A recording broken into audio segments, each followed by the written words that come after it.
नोंथांमोननि सेराव मोनसे आपडेट लोगोसे जोंनि बर' हारिनि गेजेराव बयनिख्रुइबो थगायग्रा थगायसुला लिडार होननानै बुङोब्ला प्रमद बर' बिथां। आंखौ जुदि सोरबा जोंनि दोलोनिया बुङोबा आं सिफ जागोन, आं बिदिनो होगोन। आंथ' आरो इखो आंनि बिमा बिफानि सम्पतिबो नङा, आंनो सरकाराबो लिरना होआखै, बर' आइ आफा रायजो राजायाबो लिरना होआखै जे नों थैजासिम सिफ जा। बेखौ गोदानै बुंनांगोन मा होनदों? जोंनि दोलोआ थांखि लागोन, गाबोन जाय जानो गोसो बिनो जागोन, जाय मोजां जाय फिट बिनो जागोन, बेखौ लाना साननांगौ गैया। खुलुमबाय लोगोसे गासैबो मानगोनां मेलेमजिबि रायजो राजा नोंथांमोनखौ फिन खनसेबाव आंनि बे गोदान भिडिअ बरायना लाग्रोनाय जाबाय। दानिया आबुं बाथ्राखौ सावरायनायनि सिगाङावहाय प्रमद बर' बिथांनि मोनसे फिसा बिबुंथिखौ खोनासंनानै लाग्रोदो। बड'लेण्डनि रायजो राजाया जे 30-40 बोसोर खस्थ' मोनबाय, बेवहाय जे मानसि थैबाय, बेवहाय जे जोंनि आइजोफ्रा खस्थ' मोनबाय, हारि माहारिनि दांगा जाबाय, बेखौ बोरै फोजोबगोन बिनि सायावसो बाथ्रा बुंनांगोन।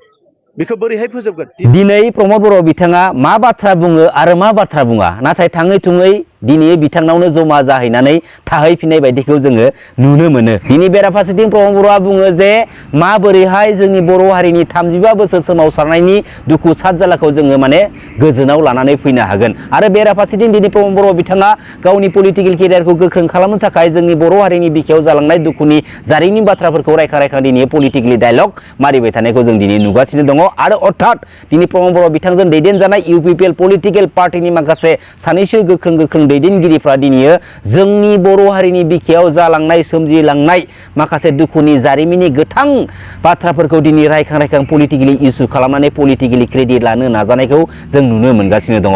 जोंनि गेजेराव एसेबांथ' जुदि गोजोनखौ लाबोनो जुजिग्रा लिडार मोनब्ला बे 2008-2012आव जालांनाय जारिमिननि दुखुनि बाथ्राफोरखौ रायखां रायखां पलिटिकेलि क्रेडिट लानो नाजानाय नङामोन। लोगोसे दिनै प्रमद बर' बिथांमोनखौ फल' खालामग्रा माखासे फल'वार्सफोराबो दिनै प्रमद बर' बिथांमोना जा बुङो बेखौनो बिजिरालासेनो ब्लाइन्डलि फल' खालामनानै जानला मेला बाथ्रा बुंबाय थानायखौ जों दिनै नुनो मोनगासिनो दङ। आरो बेफोरबायदि माखासे मानसिफोरा दिनै गावबा गावखौनो सुद्रायना लानो रोङाखै।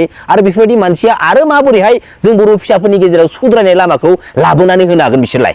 दा जायफोर बेफोरबायदि जोलैनि हांगार आखुनि बर' फिसाफोरा गावसोरनि पलिटिकेल बेनिफिट्सखौ लानो थाखाय जोंनि बर' हारिनि बिखायाव जालांनाय दुखुनि जारिमिन बाथ्राफोरखौ दिनै रायखां रायखां पलिटिकेलि इस्यु पलिटिकेलि डायलग मारिगासिनो दङ। बैफोर बर' फिसाफोरा जोंनि बर' हारिनि बिखायाव जुदि बेफोरबायदि पलिटिकेलि आरो नन पलिटिकेलि जोंनि बर' हारिखौ दैदेनलांनो सुजुग आरो सुबिदा मोनबाय थायोब्ला बेफोरबायदि जोलैनि हांगार बर' फिसाफोरनि थाखायनो जों बर' फिसाफ्रा सान्थियाव थानो हानाय नङा। आरो बेफोरबायदि केरेक्टारनि बेफोरबायदि आखुनि बेफोरबायदि आइडियलजिनि बर' फिसाफ्रा गावबा गाव बेनिफिट्सनि थाखाय दिनै जेब्लायबो बाथ्रा बुंनानै दिनै जोंनि बेसेनखौनो जोंनि बर' हारिनि बर' फिसाफोरनि बेसेनखौनो दिनै बिसोरो आन्दोआव मिसइउज आरो इउसलेस खालामगासिनो दङ आरो खालामलांबाय थागोन। आरो जायफोर पलिटिक्सजों इनभल्भ गोनां बर' फिसाफ्रा जों बर' हारिनि बिफा मानाव गेदेर सिबिनां बड'फा उपेन्द्रनाथ ब्रह्मनि मुं लानानै पलिटिकेलि क्रेडिट लानो नाजानाय, लोगोसे जों बर' हारिनि बिखायाव सोमजिलांनाय दुखुनि गोथां जारिमिनफोरखौ रायखां रायखां पलिटिकेलि क्रेडिट लानो नाजानाय बै बर' फिसाफ्रा दिनैनि बे आंनि भिडिअखौ मोजां नायनानै गावबा गावनि सान्थौखौ गावबा गावनि बे अहंकार गोसोखौ मोजां लामायाव दिनै फोसाबनानै लाबोनो नाजा। जोंनि बुहुमनि साफ्रोमबो बर' फिसाफ्रा मोनसे प्लेटफर्माव थानो थाखाय, गांसे फिरफिलानि सिङाव थानो थाखाय बुहुमनि साफ्रोमबो बर' फिसाफ्रानो इउनाइटेड जानानै बर' हारिनि थाखाय सोमावसारबोदोंमोन। आरो बे सोमावसारनायाव जों बर' हारिनि बिफा मानाव गेदेर सिबिनां बड'फा उपेन्द्रनाथ ब्रह्मनि जा गोथार आइडियलजि फिल'सफि, बे गोथार आइडियलजि फिल'सफिनि बिहोमाजोंनो जों बर' हारिया माबोरै थांना थानांगोन आरो जोंनि बे बर' हारिखौ रैखा खालामनांगौब्ला जों माबे लामाजों जों दिनै खौसे जानानै हान्थिनांगोन, बेफोरबायदि माखासे ओंथि गोनां बाथ्राफोरखौ बर' हारिनि बर' फिसाफोरनि गोसो मेलेमाव सोना होनानै बर' हारिनि बर' फिसाफोरखौ फोजाखांहोदोंमोन। दिनै जोङो इक'नमिकेलि बा बेफार फालांगिनि बिथिंजोंबो जों बर' हारिया दिनै दावगालांनांगोन। आरो गोबां रोखोमनि हारि सेन्टिमेन्टेल बाथ्राफोरखौ लानानै दिनै सिबिनां बड'फा उपेन्द्रनाथ ब्रह्मआ बुहुमनि साफ्रोमबो बर' हारिखौ फोजाखांनानै बे बर' माहारिखौ बे बुहुमाव गेरेमसा मोनसे माहारि हिसाबै दानानै गालांनो मोनसे थांखि लादोंमोन। आरो बे थांखिनि गेजेरजोंनो गणतान्त्रिक लामाजों बुहुमनि साफ्रोमबो बर' फिसाफोरा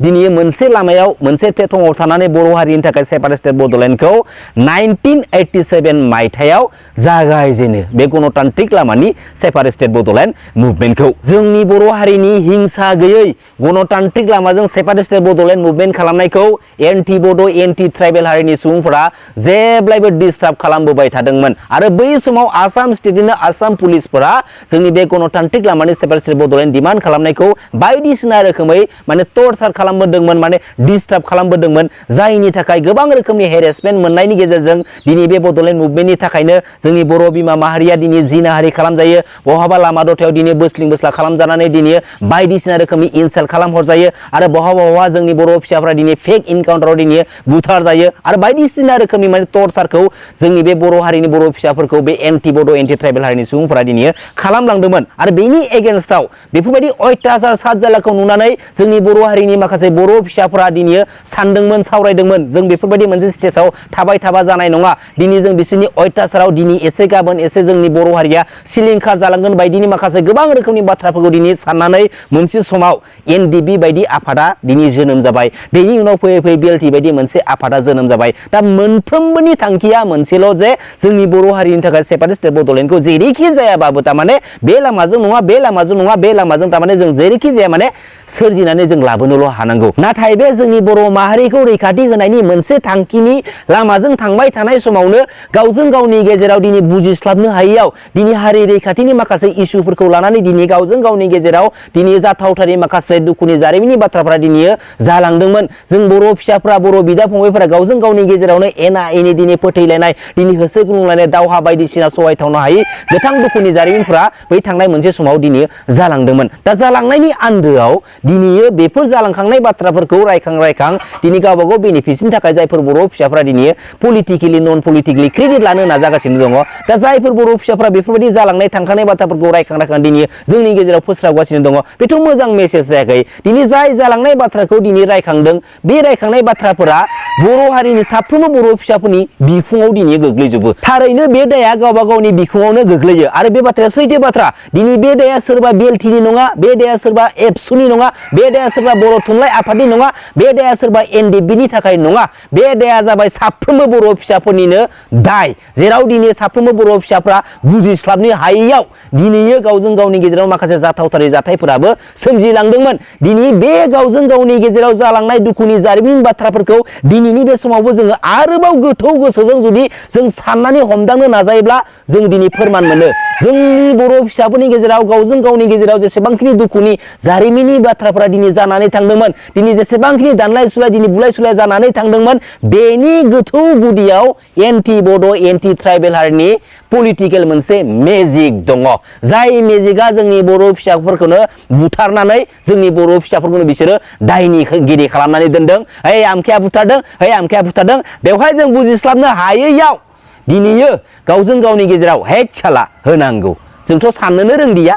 बै गुबुन हारिनि माखासे बाथ्राफोरखौ लानानै जोंनि गेजेराव गोबां रोखोमनि बेफोरबायदि थार्ड क्लास लेभेलनि खामानिफोराबो जालांदोंमोन आरो फैबाय थानाय समाव जायफोर बर' फिसाफ्रा गावबागाव पार्सनेल बेनिफिट्सनि थाखाय, गावबागाव पलिटिकेल बेनिफिट्सनि थाखाय जों बर' हारिनि बिखायाव सोमजिलांनाय दुखुनि जारिमिननि बाथ्राफोरखौ रायखां जोंनि गेजेराव गाज्रि मेसेज होनो नाजागासिनो दङ, गाज्रि आबहावाखौ दिनै लाबोनो नाजागासिनो दङ। बैफोरबायदि जोलैनि हांगार बर' फिसाफोरखौ बर' हारिनि बिखायाव दानानै दोननाय नेमखान्थिनि गेजेराव लानानै बिजिरनांगौ, लोगोसे साजा होनांगौ। नंगौना नङा रायजो जानथामोन। गोजोन्थों, खुलुमबाय। जै बर' हारिनि, जै बर' बिमानि।